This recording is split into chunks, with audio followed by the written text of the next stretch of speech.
Hello students, welcome to R K institute of education. Class 12 का solution chapter चल रहा था। तो आज हम कॉलिगेटिव प्रॉपर्टीज में जो एलिवेशन इन बॉइलिंग पॉइंट होता है उसके ऊपर आज हम बनाने जा रहे हैं numericals. Elevation in boiling point क्या होता है, क्या उसके फॉर्मुलेस वगैरह होते हैं, क्या उससे जुड़ी हुई चीज़ें हैं, उसके लिए आप मेरा प्रीवियस लेक्चर जो मैंने एलिवेशन इन बॉइलिंग पॉइंट के ऊपर बनाया हुआ है वो आप जाकर देख सकते हैं, जिन बच्चों ने अभी तक वो नहीं देखा हुआ है। तो आज हम सिर्फ एलिवेशन एंड बॉइलिंग पॉइंट के ऊपर न्यूमेरिकल्स बनाएंगे। तो आपको याद होगा एलिवेशन एंड बॉइलिंग पॉइंट मतलब डेल्टा टीबी का जो फॉर्मूला होता है ये होता है delta TB is equal to K B into W2 into 1000 upon M2 into W1। इन सभी सिंबल्स के क्या मतलब है वो मैं आपको बता देता हूँ। यहाँ पर डेल्टा टीबी हमेशा TB minus T not be होता है। डेल्टा टीबी मतलब elevation in boiling point. TB का मतलब होता है बॉइलिंग पॉइंट ऑफ सोल्यूशन जिसके अंदर आप एनवीएस मिला देते हैं। टी नॉट बी होता है boiling point of pure solvent. ठीक है। W2 का मतलब होता है मास ऑफ एनवीएस, जो अपने मास जितना भी ग्राम आपने एनवीएस मिलाया था सॉल्यूशन में। और W1 आपका यहाँ पर हो गया मास ऑफ सॉल्वेंट। और M2 का मतलब होता है molar mass of non volatile solute. चलिए, तो ये है हमारा पहला न्यूमेरिकल जो हम करने जा रहे हैं। देखिए, आइए पढ़िए इसको। तो इसमें कहता है boiling point of water at 750 mm of H is 99.63 degree Celsius. मतलब कि जो बॉइलिंग पॉइंट है पानी का वो 99.63 डिग्री सेल्सियस हमें दिया हुआ है। फिर कहता है कि उसके अंदर हम कितना सुक्रोस मिलाएं, उस 500 ग्राम वाटर में कितना सुक्रोस मिलाएं ताकि वो जाकर 100 डिग्री सेल्सियस पर क्या कर जाए, बॉइल कर जाए। तो अब हमें देखना होगा कि यहाँ पे दो बॉइलिंग पॉइंट्स हमें गिवन है। तो ये जो बॉइलिंग पॉइंट है ये सिर्फ वाटर की बात हो रही है। तो वाटर मीन्स प्योर स्टेट में बात हो रही है। तो इसलिए इस न्यूमेरिकल के अंदर जो टी नॉट बी होगा वो हमारे लिए हो जाएगा 99.63 degree Celsius. Because T not be का मतलब होता है boiling point of pure solvent जो हमें यहाँ पे दिया हुआ है। और अब ये जो हम चाहते हैं कि जब उसमें हमने 500 ग्राम हमने वाटर लिया और उसके अंदर हम कितना एनवीएस मिलाएं ताकि अब वो जाकर बॉईल करे कितने पे, 100 पे। तो ये हमारा बॉइलिंग पॉइंट बनेगा सॉल्यूशन का 100 डिग्री सेल्सियस। ठीक है। और उसके बाद हमें 500 ग्राम वाटर दे रखा है, that mean this is a mass of solvent. तो मास ऑफ सॉल्वेंट को डिनोट करेंगे W1 से। तो यहाँ पर हमारे पास W1 की वैल्यू आ जाएगी कितनी, 500 ग्राम। ठीक है।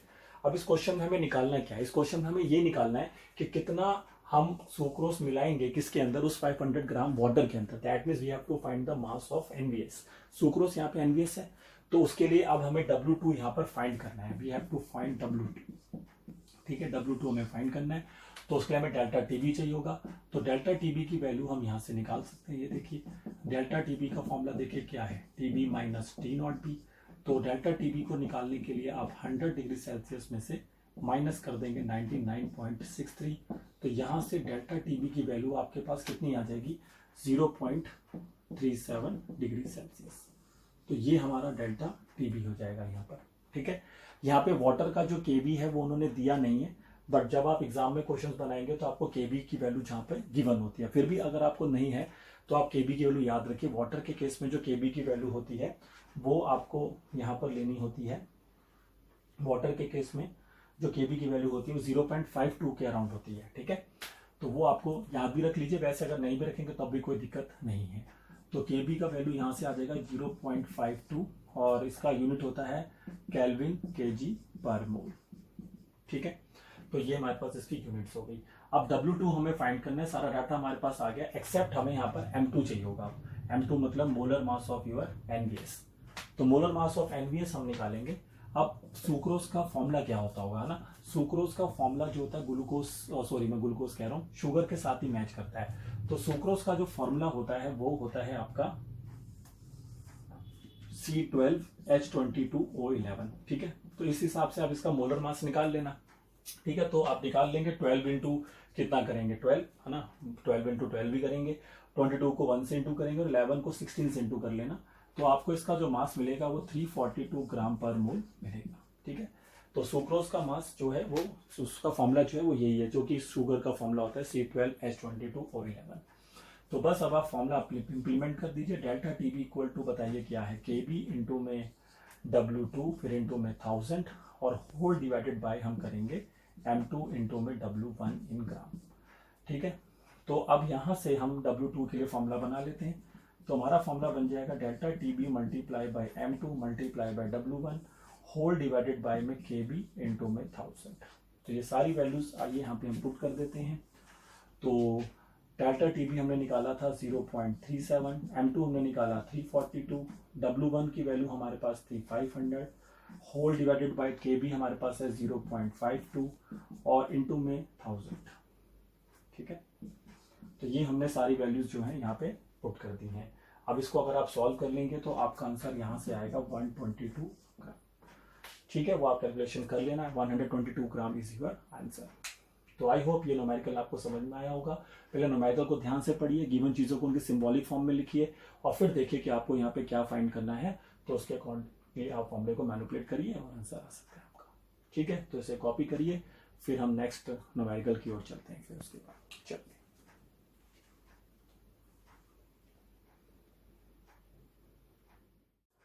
हाँ जी, तो आइए नेक्स्ट न्यूमेरिकल करते हैं। क्वेश्चन को ध्यान से पढ़िए, क्या क्या चीज़ें गिवन है और क्या निकालना है।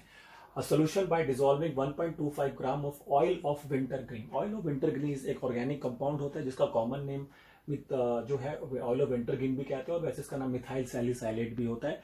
ये सैलिसाइलिक एसिड्स के थ्रू हम इसको बनाते हैं, आप ऑर्गेनिक केमिस्ट्री में इसको पढ़ेंगे। ठीक है, अगर हम 1.25 gram of oil of winter green को लेकर 99 ग्राम ऑफ बेंजीन में डिसॉल्व करते हैं तो उससे उसका जो सोल्यूशन बनेगा उसका बॉइलिंग पॉइंट आपको मिलता है 80.31 डिग्री सेल्सियस। तो बताइए इस कंपाउंड जो हमने डाला था मिथाइल सैलिसाइलेट, इसका मोलर मास कितना होगा। अगर बेंजीन का बॉइलिंग पॉइंट जब प्योर स्टेट में था तो 80.10 डिग्री सेल्सियस और केबी फॉर बेंजीन जो है 2.53 दिया हुआ है। तो आइए सबसे पहले गिवन चीज़ों को लिख लेते हैं। तो 1.25 is a mole given mass of your NBS, that means non volatile solute, तो 1.25 ग्राम हो गया। W1 मास ऑफ सॉल्वेंट है जो कि हमें गिवन है कितना 99 ग्राम।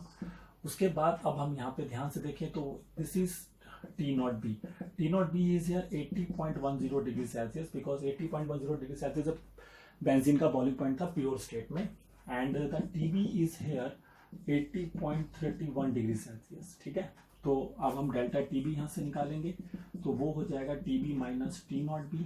ठीक, तो TB माइनस T0B कर दीजिए तो डेल्टा TB की वैल्यू आ जाएगी जो कि 80.31 में से 80.10 सब्ट्रैक्ट करके आपको मिल जाएगी 0.21 डिग्री सेल्सियस।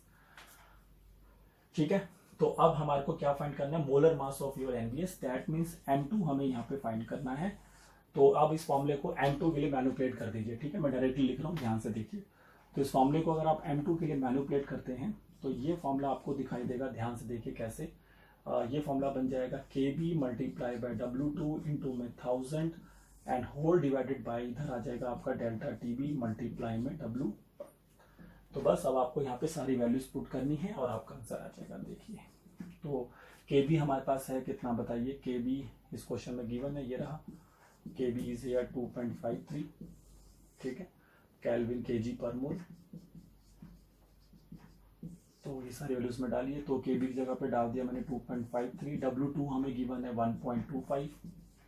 ठीक है, 1000 एज इट इज रहेगा, 1000 डेल्टा TB मैंने निकाला था 0.21 एंड मल्टीप्लाई में क्या आ जाएगा W1 जो कि गिवन है 99।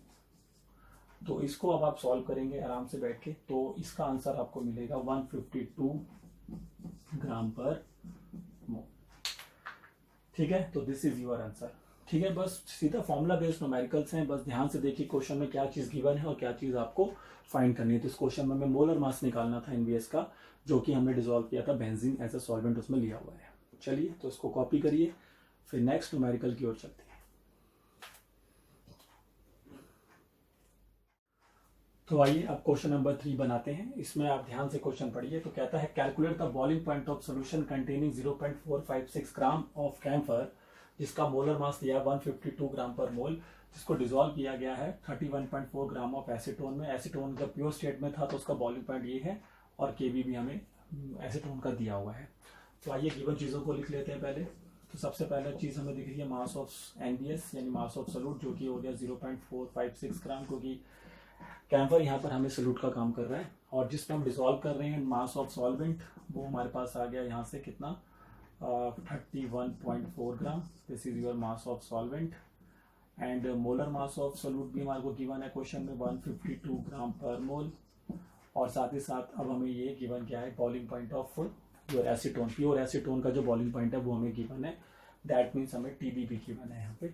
तो TB की वैल्यू T0B 56.30 डिग्री सेल्सियस और क्वेश्चन में केबी की वैल्यू भी गिवन है 1.72 डिग्री सेल्सियस पर केजी पर मोल। तो हमें इसमें फाइंड क्या करना है, इसमें हमें फाइंड करना है टीबी। हमें यहाँ पे टीबी फाइंड करना है इस क्वेश्चन के, boiling point of solution. TB मतलब होता है बॉइलिंग पॉइंट ऑफ सॉल्यूशन। तो ये हमें इस क्वेश्चन में फाइंड करना है। और टीबी को निकालने के लिए हमें डेल्टा टीबी निकालना होगा, क्योंकि टीबी अगर हम निकालना चाहते हैं तो डेल्टा टीबी में जब हम टी नॉट बी को ऐड करेंगे तो हमें टीबी यहाँ से मिल सकता है। ठीक है, तो first we have to find delta TB.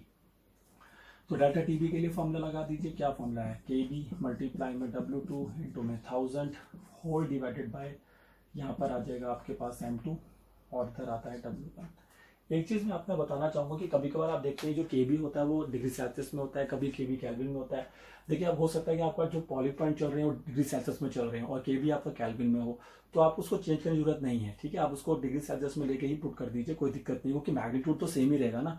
अब आप 100 डिग्री सेल्सियस बोलो, 373 केल्विन बोलो, तो मैग्नीट्यूड तो वैल्यू का सेम ही रहता है। तो इसलिए हमें उसको यहाँ पर चेंज करने की जरूरत नहीं है। तो इसलिए अगर आपको डिग्री सेल्सियस में है या केल्विन में, डायरेक्टली उसको पुट करिए, कोई दिक्कत नहीं होने वाली।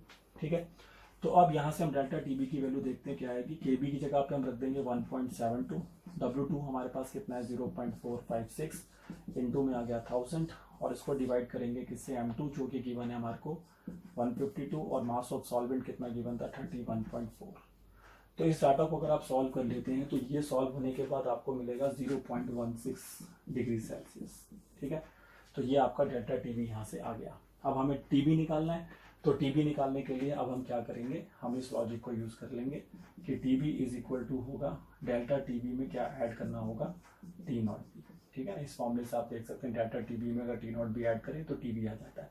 तो डेल्टा टीबी हमारे पास कितना आया बताइए, 0.16 और उसमें टीबी टी नॉट बी जो वैल्यू थी एसीटोन का बॉइलिंग पॉइंट प्योर स्टेट में था 56.30। तो इसमें अगर हम 0.16 ऐड कर देते हैं तो ये 56.46 आपका आंसर हो जाएगा।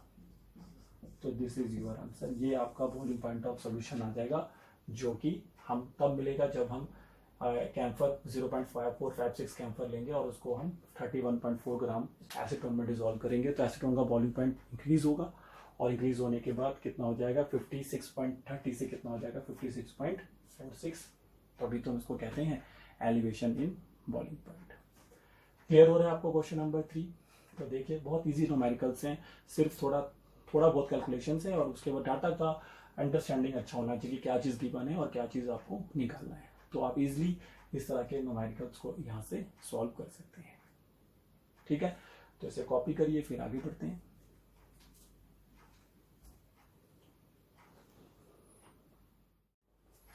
तो आइए लास्ट क्वेश्चन एक और देख लेते हैं बस। तो इसमें आप देखिए क्या कहता है, 18 ग्राम ऑफ ग्लूकोज, जिसका मोलर मास है 180 ग्राम पर मोल। ग्लूकोज का फॉर्मूला C6H12O6 होता है, वहां से भी आपको यही मास मिलेगा, जिसको हमने 1 kg ऑफ वाटर में डिसॉल्व कर दिया। तो बताइए कि अब ये पानी किस टेम्परेचर पे जाके बॉईल होगा। तो ऑब्वियस ही बात है, अगर मैं पानी में NaOH मिला दूंगा तो वो अब उसका जो बॉइलिंग पॉइंट है वो बढ़ेगा। तो पानी का प्योर स्टेट में बॉइलिंग पॉइंट 373.15 डिग्री सेल्सियस हो गया और केबी पानी का दे रखा है। तो आपको क्या फाइंड करना है, फिर से TB, boiling point of solution.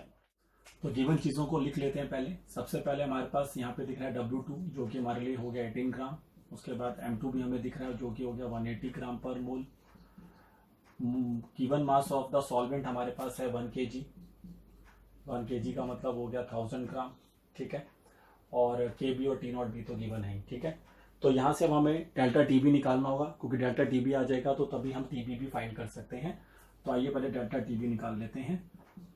KB into में W2 इंटू में 1000 डिवाइडेड बाय में आ जाएगा आपका M2 मल्टीप्लाई में W1। तो सभी वैल्यूज इसमें डाल दीजिए। केबी हमारे को गिवन है 0.52, W2 हमारे को गिवन है 18 और इंटू में 1000 एज इट इज, डिवाइड में M2 हमारे पास है 180 और ये हो गया 1000 ये भी। तो 1000 सीधा कैंसिल हो रहा है, 18 से 10 कैंसिल हो रहा है, तो इसको डिवाइड कर दीजिए। 0.052 केल्विन आपके पास या डिग्री सेल्सियस में आपके पास ये आ जाएगा डेल्टा टीबी। अब आपको क्या निकालना है, टीबी। तो टीबी निकालने के लिए फॉर्मूला बन जाएगा टी नॉट बी में आपको क्या ऐड कर देना है, डेल्टा टीबी की वैल्यू। यहाँ से आप चेक कर सकते हैं। ठीक है, तो बस टी नॉट बी हमें गिवन है 373.15। ठीक है, 373.15 ये हमारा केल्विन होगा, डिग्री सेल्सियस नहीं होगा, दिस इज केल्विन। तो इस वैल्यू को डेल्टा टी बी, देखो मैंने जैसा बोला था मैग्नीट्यूड तो सेम ही रहेगा, तो आप इसमें सीधा ये वैल्यू ऐड कर दीजिए। तो इसको हम केल्विन में भी इसी को हम ले सकते हैं यहाँ से। तो ये आपके लिए 0.052 डिग्री सेल्सियस में वैसे भी आएगा भी नहीं, क्योंकि केल्विन में दिया हुआ है, तो ये केल्विन में ही आएगा आपका, ठीक है ना। ये केल्विन में दिया हुआ है, देखो केल्विन किलोग्राम पर मोल में केबी दे रखा है, तो यहाँ से केल्विन में ही डाटा आएगा। तो 373.15 जो केल्विन टी नॉट बी था, उसमें आप 0.052 ऐड कर दीजिए। तो यहाँ से आपका डेल्टा टी बी जो सॉल्व होके आपको मिलेगा, वो मिलेगा फिर आपको 373.202 केल्विन। ये आपका फाइनल आंसर हो जाएगा 373.202 केल्विन, ठीक है। तो देख सकते हैं इजी न्यूमेरिकल्स हैं, आराम से आप इनको सॉल्व कर सकते हैं और डाटा को लगाइए फॉर्मूले में और आंसर आ सकता है। तो आई होप आपको आज का न्यूमेरिकल समझ में आए होंगे। इसके लिए आप पहले प्लीज़ मेरा जो इसके पहले वाला जो लेक्चर है जिसमें हमने एलिवेशन बॉइलिंग पॉइंट की जिसमें हमने बात करी थी, वो आप जरूर देख लीजिए। तो उसके बाद आपको ये लेक्चर समझने में बहुत ज़्यादा प्रॉब्लम नहीं होगी, ठीक है। तो अब मिलते हैं आपसे नेक्स्ट कोलिगेटिव प्रॉपर्टी, जो कि हमारा है depression in freezing point DFP। तो उसको हम कवर करेंगे अपने आने वाले लेक्चर्स में। तब तक हमारे साथ जुड़े रहिए। वीडियो अच्छा लगा हो तो उसको शेयर और लाइक जरूर करना, ठीक है। चैनल को सब्सक्राइब कर लीजिए अगर आपने अभी तक नहीं किया हुआ है। तो चलिए मिलते हैं आपसे नेक्स्ट लेक्चर पे। Thank you.